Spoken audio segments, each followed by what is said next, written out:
Ayan, so isang magandang good morning po sa lahat. So I just wanna share po yung ano ko ngayon, komisyon ngayong week. So kay Live Good. So buksan po natin yung website para makita po natin kung ilan yung lalabas. Kasi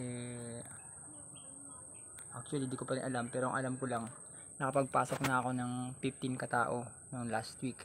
So tingnan natin kung magkano earnings ko. Ayan, kagabi. So lumabas na daw eh. So ayun po. Yan, so $384 ang pumasok na weekly commission ko ngayong week. So maraming salamat po sa mga taong nagtiwala na sumali kay Live Good at gusto rin kumita. So ngayon po, meron po tayong invitation din sa inyo sa mga gusto pong makita si Live Good, no? At ma-meet yung mga uplines po dito, lalo po dito sa Palawan. So we invite you po sa Bakungan. So ngayong November 18, Sabado na po yan.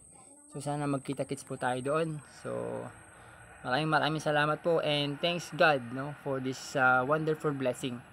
At sa mga gusto pa pong sumali sa Live Good, huwag na po kayong mag-hesitate na sumali po dito. Okay, dahil kikita po talaga kayo to. So that is for sure, no. So maraming salamat po, and good morning once again.